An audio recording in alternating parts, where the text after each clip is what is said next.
So we are not blocking Chat GPT. We want our kids to have access to all the tools there are. Most of us use spell check on our documents, and 20 years ago, that would have been considered cheating. It's not really anymore. It's just a tool to help us do a better job. And so we would like to, especially with our elementary students, have them use the tools responsibly and learn how to take maybe a product that Chat GPT has produced and then make it better or make it their own. You're listening to the smartsocial.com podcast. I'm your host, Josh Ochs. This is our District Talk segment where we interview district leaders to learn how they're keeping students safe on social media so those students can someday shine online. Now, let's get back to the interview. So I'm Ray Sanchez. I'm the proud superintendent of the public schools of the Tarrytowns. There are about 5 schools in total. We're about 30 miles north of New York City along the Hudson River in Westchester County. We serve about 2,600 students of diverse backgrounds. My name is Rebecca Cooksey. I'm the Assistant Superintendent of Innovation and Technology Services in Lancaster School District. We're located in the north section of Los Angeles County. We have approximately 15,000 students, all elementary, over 21 schools. Hello, I'm Alena Zachery-Ross, Superintendent of Schools for the Ypsilanti Community School District. We have about 3,800 students. We're located in Ypsilanti, Michigan, right outside of Detroit. With regards to AI tools like Chat GPT, how is your school district approaching these new tools, especially tools like Chat GPT? It's a new phenomenon in education, and we're still outlining a plan. We don't necessarily have it all completely outlined just yet. We see great potential in it in terms of what it might mean for both adults and students. We're trying to manage this whole idea of, this lens of things that come through there can be viewed as plagiarizing and what that means for kids. However, we've started to have conversations around how this can empower kids and where the levels of critical thinking can be embedded in the use of a tool like ChatGPT. So we're in the midst of trying to go through different phases. Number one, an awareness phase of what this is. 2, then really outlining how we're going about using this tool because it is here and blocking it is likely not going to be the answer. And then in turn, how does this tool help us transform and elevate our teaching practices? And so those are I guess what I'm trying to outline is these 3 phases that I know we're approaching. Set awareness, really outlining a plan, and then thinking about the transformation that we're hoping that this might help accelerate for our children in public schools of the Tarrytowns. So we are not blocking Chat GPT. We want our kids to have access to all the tools there are. Most of us use spell check on our documents, and 20 years ago, that would have been considered cheating. It's not really anymore. It's just a tool to help us do a better job. And so we would like to, especially with our elementary students, have them use the tools responsibly and learn how to take maybe a product that Chat GPT has produced and then make it better or make it their own. As a district, we are embracing Chat GPT. We are having an AI conference this summer. What we're doing with it is we're bringing in experts to teach our teachers. Then afterwards, we will have each month a teacher bring in their plan, bring in what they're doing. We then have a website in which the teachers are compiling lesson plans, what worked, what didn't work. They will then be talking and conversating in a space that we are monitoring. Our tech department is answering questions. So they are compiling a database where they are learning from one another. They are teaching one another so that within, we call it like almost our own garden, where they're growing, that they are learning, that we are failing forward, as you would say.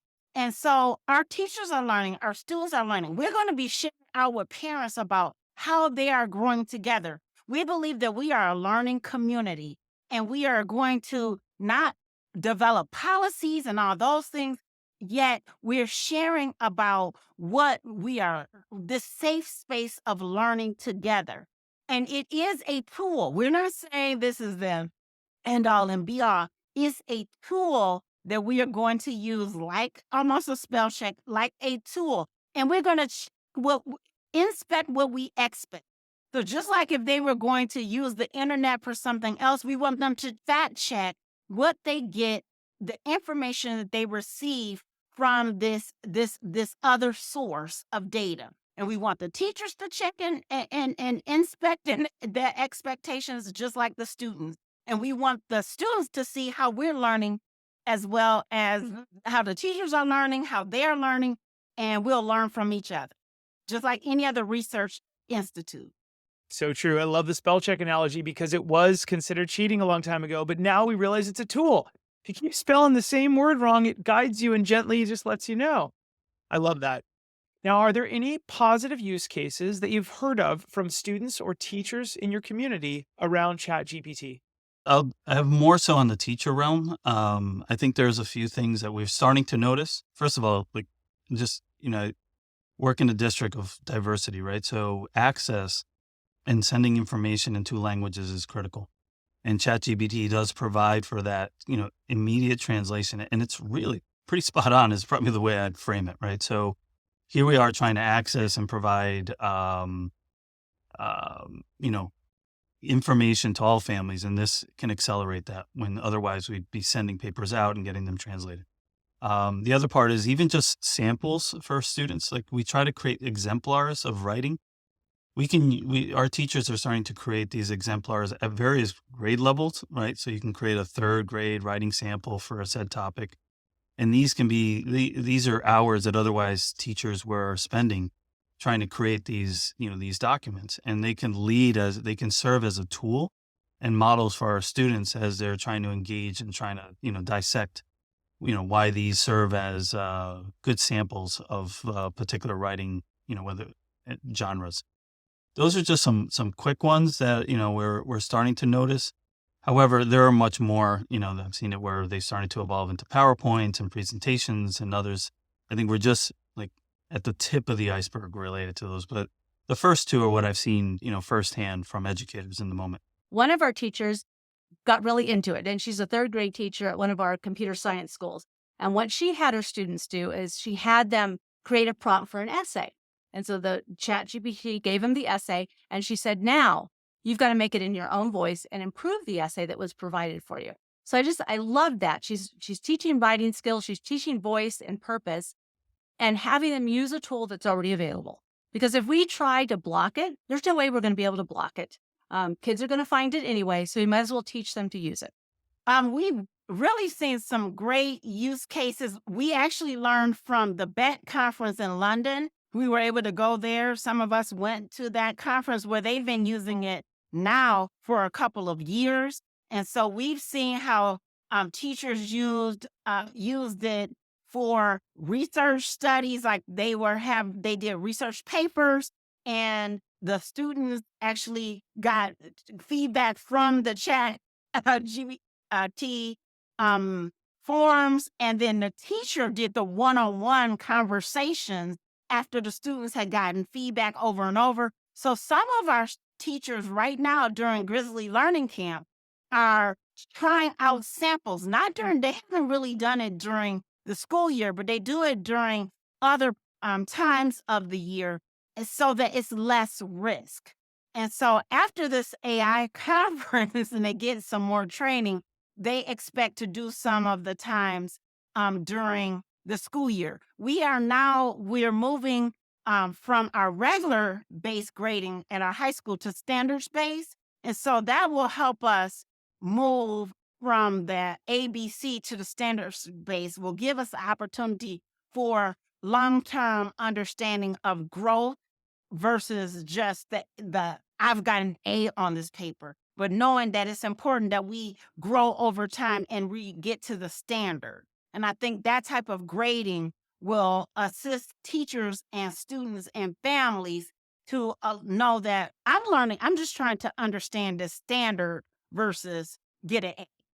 Now, with regards to AI tools like ChatGPT, are you changing any of your techniques for grading students and the types of assignments being used in the classroom?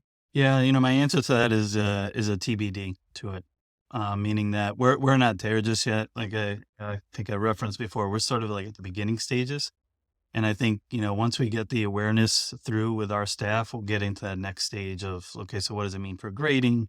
What does it mean for other what other implications does it have for our school system?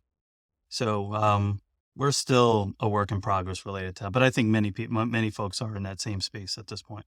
So our district has been moving to standards-based grading over the last few years, and I think that's the best approach to grade students on performance tasks or progress towards a standard. So instead of having a lot of assignments that you're grading, you're looking at how a kid progresses on the standard and what they still need to achieve.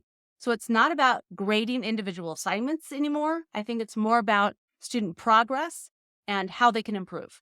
In the months to come, with tools such as Chat GPT, I see teachers using more rubrics, using more project-based assignments so that it's not just I think our teachers are already there, though. I think that they're not stuck on a test or a quiz or one piece. I think it's more project-based thought, more thinking of evidence-based. And so because of that, they want to think about mastery. They want to think about growth over time. And so I think the tools will just be a part of that. And the students will use these tools and incorporate it. And so teachers and students both alike will see this in terms of part of the grading scheme and using these tools. But I don't think that it will be huge in terms of this change in grading. I think it'll be a part of how they get to the end goal. Thanks for listening to our smartsocial.com podcast. I'm your host, Josh Ochs. This was our District Talk segment where we interview school district leaders to learn how they're keeping students safe on social media so those students can someday launch into their future by shining online. This episode was brought to you by our smartsocial.com VIP program. It's called the Very Informed Parent Program, which helps you engage your students with teen-led video lessons. Stay one step ahead with our premium parent newsletter and discover hidden features on trending apps on teens' phones and our 54 plus live parent and student-friendly events every single year. You can click on the link below to chat with one of our team members if you want a free pass to our VIP program to support your community with our smartsocial.com resources. And if you're a district leader who has a success story, we would love to feature you on a future episode. You can click the links below to reach out. Thanks so much for listening, and we look forward to seeing you on the next episode. Have a great day.